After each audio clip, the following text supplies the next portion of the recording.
Hey guys, Yankee here, and today I want to be giving my thoughts on episodes 1 and 2 of the Conception anime. This is a weird show to just sort of start doing videos on now. It's like 4 years old at this point. I think it came out in 2018. But just recently, I learned that 2022 is the 10th anniversary of the Conception franchise. And I really I like this series, right? It's not everybody's cup of tea. As we go through these episodes of the anime, I'm sure everyone who hasn't seen it but watches these videos will see that it's not great, but it's a franchise that I enjoy. Specifically, two. That was the first one that got translated in English. It's the first one that I played. I got the Platinum Trophy on it. I really enjoyed it. When this anime got announced, I was excited because it meant that hopefully the first game was going to get like a port or a remake that we might get translated. It did. It got translated. I played like half of it, but I don't own a PS4, so I was borrowing somebody's PS4 to play it, and I don't have access to a PS4 anymore, so I never got to finish it.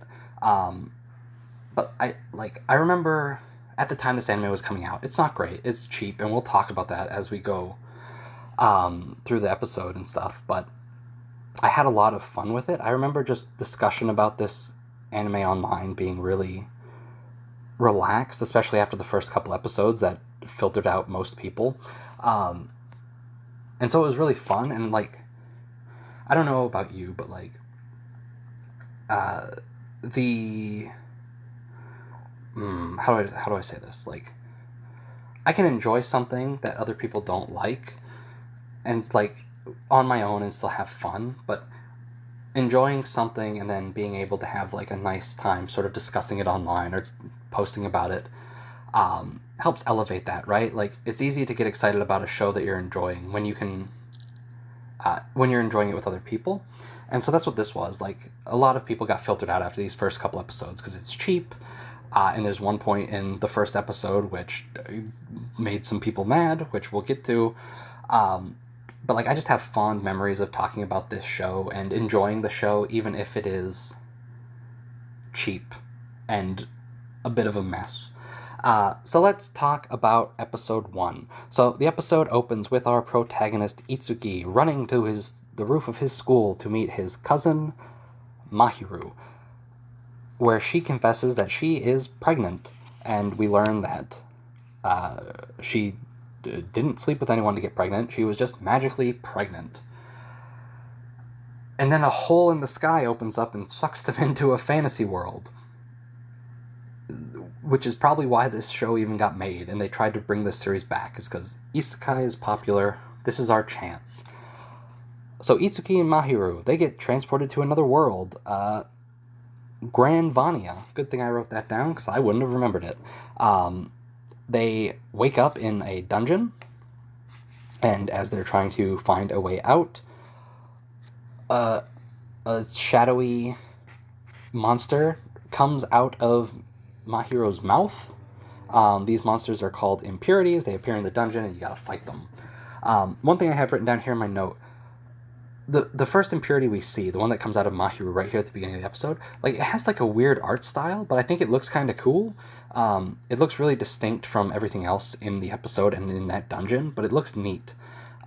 He's just like kind of a genie looking guy, but like, I think it looked cool. So Itsuki, a magic sword appears in front of him. He defeats the bad guy, and they get out of the dungeon, where they meet, Narcissus, Narcissus. I'm just going to call him Nar, I suppose, for this video. I think he had a short nickname, but I don't remember it. He is a court scholar and works for the king. The king's name is Shangri-La. We get a lot of sort of info dump about how every 10 years somebody from another world comes here and has to defeat the bad guys in the dungeon. Cool. We meet the court doctor, Rione, who is one of the girls that are going to be important later on. And we get a really funny moment where they're sort of talking about what's going on. And we got 12 episodes to try and cover a 40-hour RPG. So they just tell you, hey, go if you want more information, like go to the website. It's like you can find it there. We got to get moving here, which is really funny and makes me laugh. So in Grand Vania, we get a hero from the other world called Sora, and he meets the 12. Do I have it written down here? Something maidens. Just 12 maidens is what I have written down. And he performs the love ritual with them to create magic children that he takes into the dungeon to fight with. So, if you don't know anything about this series, it's kind of ridiculous, and I love it. So, the first episode ends with Itsuki and Mahiru about to perform the love ritual, and that's the cliffhanger. And the love ritual means sex, yes? No, we learn in the second episode, right at the beginning, that that's not what it means at all. We also learned that Mahiru wasn't pregnant. She is one of the 12 star maidens, and I guess, I forget how they explained it, but basically, like, you being chosen, or, like, the symbol of being a star maiden sort of appearing on the girls can sort of appear as, like, a false pregnancy or something like that. So she's not pregnant. That was just something shocking to throw at you at the beginning of the series to sort of get you interested. And that's episode 1. So episode 2, we open with Mahiru and Itsuki about to have sex when I think it's Rione that stops them and says, that's not what the love ritual is. Stop listening to the yellow rat, the orange rat that flies around. Like, the love ritual is just, like, what is it? You just, like, physical contact and, like, strong emotional, just strong emotions is what I have written down here. So in the games, this is usually portrayed as, like, a weird, like, hand-holding animation, that as you get further along and sort of get closer to each girl, gets a bit more provocative. So you'll see scenes of, like, a girl grinding on the guy's lap, and it's like, no, don't worry, they're not sleeping together. It's just the love ritual. That's it. Boy, as I'm trying to explain this whole series, it sounds more and more bizarre. But anyway, we meet the 12 maidens, and I do not have all their names written down. We'll get to them as we go through the episodes. Like, each episode focuses on, like, a couple of them, if I remember right, starting after this. Like, first episode was sort of introduction, and then we had Mahiru, and then second episode is continuing, sort of explaining everything, and then the back half is about the character Ruka, who we learn is an Esper and can read people's minds, and she doesn't like Itsuki because all men are dogs and they always have bad thoughts on their mind, and she's going to prove it by reading his mind and seeing that he is a pig. But luckily, she can't read the minds of people from Sora, so Itsuki's in the clear. And that's basically it. We get, like, a moment where everybody goes on a picnic. Like, we get introduced to all the girls at the school, and then we go on, like, a picnic together, and we learn a bit about Ruka, how she works at, like, an orphanage, and she takes care of the kids and things like that.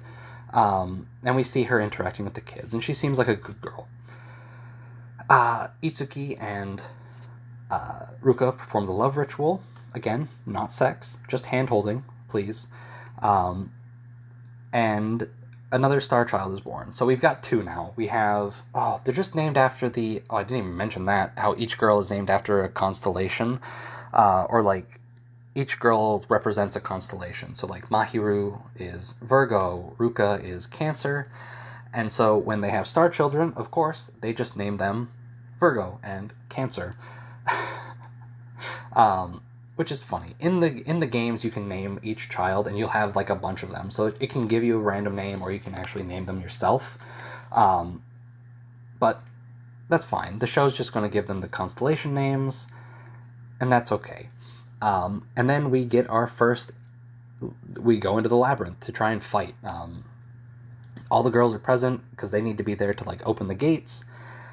And then Itsuki and, Cancer and Virgo go in to fight bad guys, and they get completely demolished. We see sort of how in battle in the game, if a Starchild is low on health. They revert to I forget what they're called, like I'm not even going to try and pronounce what it's called, but like, you know those like Russian nesting dolls where they like pop up? That's like how Star Children are born, and when they die, they sort of go back into that. So we see the Star Children get completely demolished. They turn back into that. Itsuki about to bullheadedly charge in to attack the monster that killed his children before Mana, the orange bear fairy, stops him and gets him out of there. They grab the Star Children in their little coffins, basically, and run out. And the episode ends with Itsuki basically saying, like, if I'm going to do this, I'm going to have all the girls have my magic babies. Hooray. And that's the 2 episodes. As I explain it, the show sounds more and more weird, but like I do genuinely enjoy it, despite it being cheap and despite it being like a mess. These first 2 episodes, again, like a lot of like just exposition, sort of explaining how everything works. Here are all these characters, things like that. And it can get a bit overwhelming, especially when you just get 12 girls thrown at you at the start of the episode. But it was enjoyable, and as the series goes on and it focuses more on each individual girl, it's more fun, and it gets silly, like really silly. So I'm excited to get into that. All right, a couple things I want to talk about. This is an adaptation of a game, a 40-hour RPG cut down into a 12-episode anime. There's a point in the thing where they show a map of Grand Vania, and it is just the map you use in the game, because like when you want to go around town, you just see a map and you select places, things like that. They just show you the game map, which I don't have a problem with. Like, it was noticeable because I've seen like the game map, and so it's like, oh, they just used that asset they had already made, which again is fine, especially if you're trying to sell the game. Like, using bits from the game, I don't really have much of a problem with. It just stood out. Music, I think the music is for the most part all from the game. I can't say that for sure. I know the opening is original for the anime, and the ending. A neat thing about the opening is it's by the same singer that did the game's opening song. What is it, Nano? Is that her name? Both are really good. I like the game's opening song, I think, better, but the anime's opening song is pretty good. And then we get the animation. They had $5 to animate this whole show. My God, is it bad. Like, really bad at times. There's a point in episode 1 where Mana and Itsuki and Nar are talking and walking, and you hear the footsteps through the hallway, and the camera's panning up, and it's just Itsuki and him, like, standing still. There's no animation whatsoever to them. We hear the footstep sounds, but we see no movement at all, except for the camera pan. So there's a lot of points like that. Characters' mouths barely move at times. Mana in particular, I noticed in some of these episodes, like, their mouth was just static. Like, instead of moving with, like, every syllable or every word, it's just like, Mana is talking. Her mouth is open. She's done talking. Her mouth is closed. So they did not have a good budget. Who made this show? I can't remember. Oh, I wish I remembered. If I remember, I'll look it up for the next video. Maybe I'll look it up right now. Anyway, animation, bad at times. There's a bit here and there where it looks pretty good, but for the most part, it's cheap, and it looks really cheap. Like, even if they had tried to, even if they do try to, like, get their budget in the right spots, like, it's so low that a lot is going to suffer. Gonzo is the studio. This was done by Gonzo, and it is cheap, and you can tell that it's cheap, but it's just silly and fun, and if you can enjoy, like, a nonsensical mess of an anime with no animation budget, but you can just, like, enjoy the ridiculousness of it. Like, I think this is it's a fun show. I enjoy it a lot, and I'm looking forward to getting through the rest of it, and I gotta try and get through it quick because I'm trying to get all these videos out in the last few weeks of the year here because I came late to the anniversary. Like, the 10th anniversary of the franchise is in like April. That's when Conception 1 came out in Japan. It's like November when I'm recording this, so I got to try and get through this show pretty quick because I want to get these videos up hopefully by the end of 2022. Like, so I can fit them in the anniversary, right? But yeah, they were fun episodes. I'm looking forward to the next few because that's when it gets really silly and really fun. But these opening 2 episodes were alright. Anyway, thanks for watching. I'll see you guys next time.